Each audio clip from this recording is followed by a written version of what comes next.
क्या आपने भी कभी सोचा है कि कबाड़ से भी कोई करोड़ों कमा सकता है? जो चीजें बेकार लगती हैं वही अब कमाई का बड़ा जरिया बनती जा रही हैं। भारतीय रेलवे ने कुछ ऐसा ही कमाल करके दिखा दिया है। बिना किराया बढ़ाए, बिना यात्रियों पर बोझ डाले रेलवे ने सिर्फ कबाड़ बेचकर हजारों करोड़ों की कमाई कर ली है। अब सवाल है कि ये कैसे हुआ और इसका फायदा आपको कैसे मिलेगा। भारतीय रेलवे अब सिर्फ टिकट मिलने वाली कमाई पर निर्भर नहीं है। रेलवे ने कमाई के नए तरीके खोज लिए हैं और इसमें सबसे बड़ा योगदान रहा है पुराने और बेकार पड़े सामान यानी कबाड़ को बेचने का। वित्तीय वर्ष 2025-26 में रेलवे ने स्क्रैप बेचकर 6,813 करोड़ रुपए की कमाई की है। खास बात यह है कि रेलवे ने खुद 6,000 करोड़ का टारगेट रखा था, लेकिन इस टारगेट को भी पार कर लिया गया है। अब आप सोच रहे होंगे कि इससे आम लोगों को क्या फायदा मिलेगा, तो इसका सीधा जवाब है आप पर किराए का बोझ नहीं बढ़ा, यानी रेलवे ने बिना टिकट महंगे किए अपनी कमाई बढ़ा दी है। पुराना कबाड़ हटाने से सिर्फ पैसा ही नहीं आया, बल्कि रेलवे के डिपो, यार्ड और वर्कशॉप में काफी जगह भी खाली हुई है। इससे काम तेजी से होने लगा है और सफाई भी बेहतर हुई है।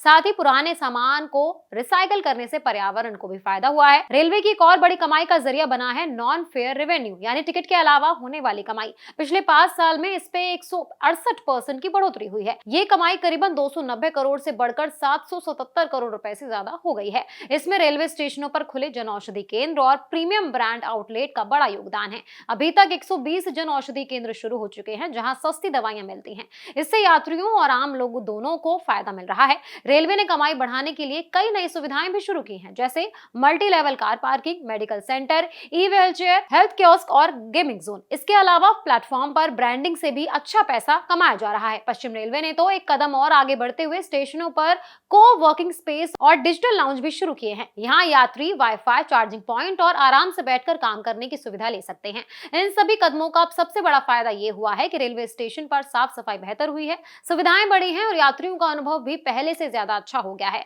तो देखा आपने, जो चीजें कबाड़ मानी जाती थी वो ही अब रेलवे के लिए कमाई का बड़ा जरिया बनती जा रही हैं। बिना किराया बढ़ाए इस इतनी बड़ी कमाई करना अपने आप में एक बहुत बड़ी बात है। अब देखना यह है कि आने वाले समय में रेलवे और कौन कौन से नए तरीके अपनाता है, जिससे यात्रियों को और बेहतर सुविधाएं मिले और जेब पर भी कम असर पड़े।